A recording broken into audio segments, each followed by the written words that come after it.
Durante pessoal, sentar cada um dos lugares, se você deixa para frente, prestar atenção.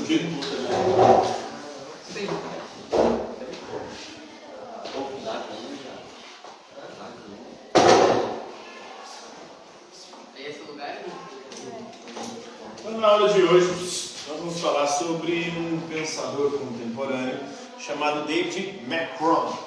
Ele vai refletir sobre o nacionalismo, mais especificamente o neonacionalismo. O nacionalismo que é um movimento cultural que surge na época do romantismo, na transição do século XVIII para o século XIX. Vem do sentimento de amor à pátria. E a pátria é uma mãe que faz com que seus filhos tenham uma origem comum, geralmente uma língua compartilhada, um território que habitam, mitos de origem que explicam suas histórias. Então, são esses elementos que fizeram com que o nacionalismo desse origem aos países, às nações modernas.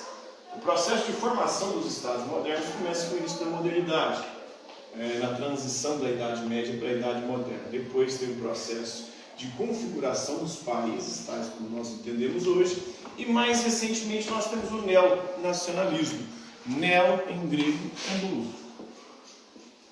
Então, um novo nacionalismo agora que surge com movimentos separatistas que ocorrem em várias regiões do globo. Nós temos movimentos separatistas na Inglaterra, no Reino Unido. Nós temos movimentos separatistas na França, na Espanha e em várias outras localidades. Nós tivemos, depois do fim da União das Repúblicas Socialistas Soviéticas, a emergência de movimentos separatistas no leste europeu, vários países ali se desmembrando.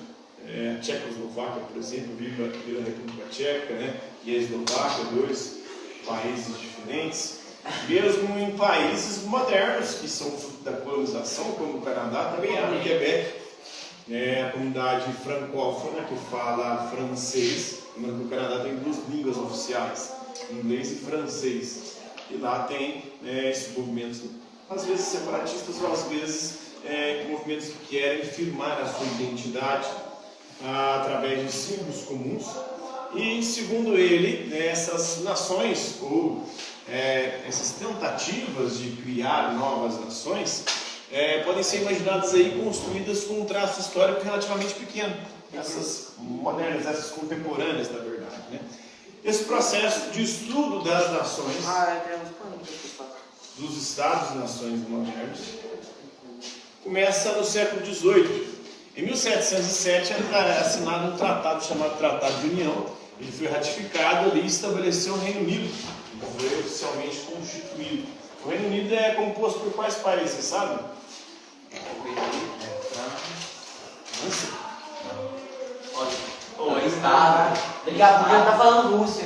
Reino Estado, Unido. mas não.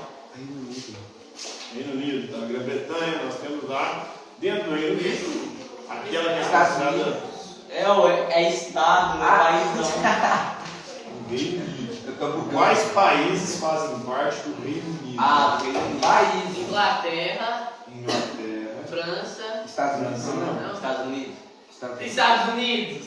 Seria Inglaterra Inglaterra. e França não existiam na Idade Média enquanto Não. país, enquanto nação. Inglaterra. Depois da Guerra dos 100 Anos, ali que vai começar a se constituir esses Estados-nações modernos, da França e Inglaterra. Mas aí a Inglaterra, País de Gales, Irlanda, as Irlandas e Escócia. E dentro desses nós temos movimentos separatistas, como o Lira, da Irlanda, que buscava autonomia também. Temos os escoceses também que buscam afirmar sua autonomia em relação ao Reino Unido, da Inglaterra mais precisamente. A Inglaterra lá que está o campeonato que hoje considerado o campeonato mais forte do planeta, que é a Premier League. Então, em 1971, o etnógrafo britânico Anthony D. Smith publicou isso em Frente Estudo, que são as teorias do nacionalismo, mostrando como o nacionalismo ele é um movimento moderno. Não existia esse conceito de Estado-nação, de nação, de país, em períodos pregressos da nossa história. Na Idade Média não existia, No mundo antigo tinha relativamente, né? Por exemplo, a Grécia antiga não era muito bem um país. Cada cidade-estado grega tinha uma imensa autonomia em relação às outras. O que eles tinham em comum era uma língua, que era o grego, mesmo assim divergindo de região para região.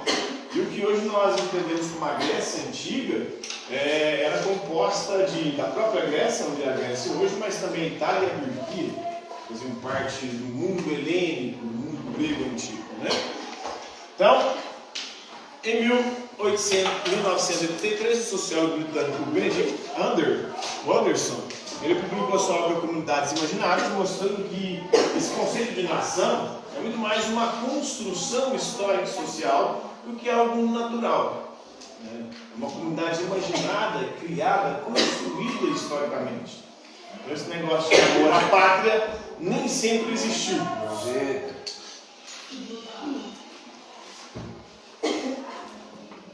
Difícil, hein?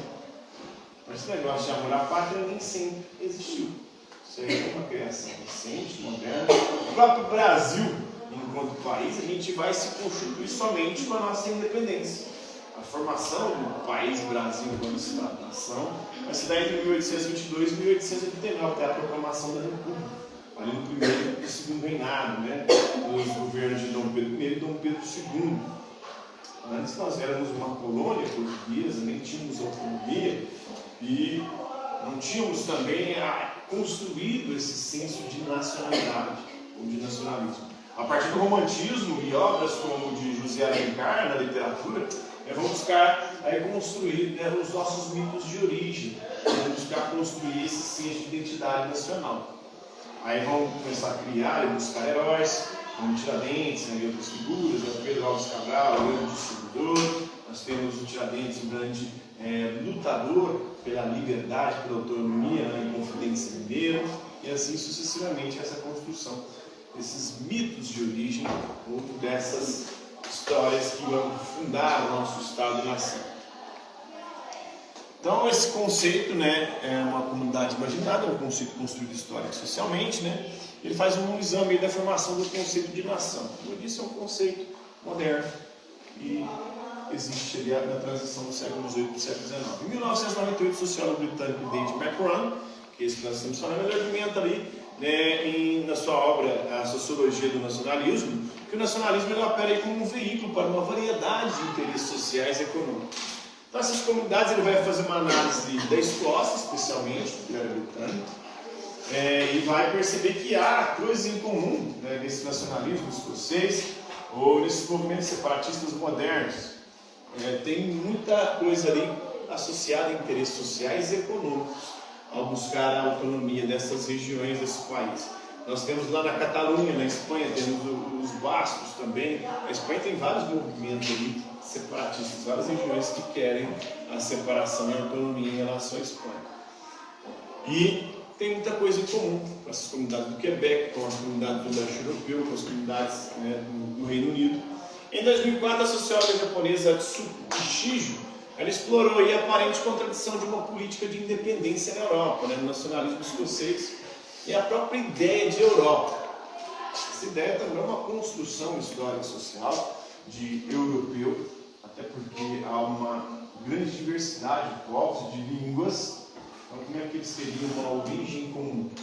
Nós temos as línguas ali neolatinas, como o francês, o próprio espanhol, o português, mas temos as anglófonas, né, as línguas anglo-saxãs, como o inglês e o alemão, né, que são línguas ali um pouco diferentes, com culturas diferentes, com até biotipo diferente dos habitantes da Europa. A gente tem uma linha de achar que o branco, o olho claro, mas não é assim na Espanha, não é assim em Portugal, não é assim na França. Isso é mais das regiões nórdicas, e os nórdicos, né, não tiveram tanta história comum, pelo contrário, boa parte da história, por exemplo, os vikings, eles eram grandes adversários dos europeus. Eles invadiram a Europa ali na transição do primeiro e do segundo milênio. Nós temos então essas diferenciações. Os vikings invadiram, guerrearam, depois acabaram sendo assimilados. e se convertendo ao cristianismo, mas antes não era assim. Então ela vai questionar a construção dessa ideia de nacionalismo, começando por essa história, depois mostrando que a própria ideia de Europa também é uma construção histórica. Então a organização separatista bascaeta não teve um conflito político armado nem com a Espanha e com a França, que queria sua autonomia, sua liberdade, a sua independência. Isso ocorreu de 59 a 2011, visando a sua independência política. Então esses são os novos movimentos nacionalistas, que vêm de uma origem histórica, mas todos esses movimentos são construções históricas sociais, segundo pensadores como David McCrum. Beleza? Vamos ver aí? Tranquilo? Horário? Então, por hoje é isso aí, galera. A liga mais forte do mundo é a Champions League. Oi? A liga mais forte do mundo Champions League une todos os países da Europa, mas né? é mais forte, não é? Não, a Liga é Nacional. Estou falando de nacionalismo aqui. Né? Internacional é a Champions. A Champions é internacional porque ela abrange todos os países da Europa, né? Mas nacional é a Premier League.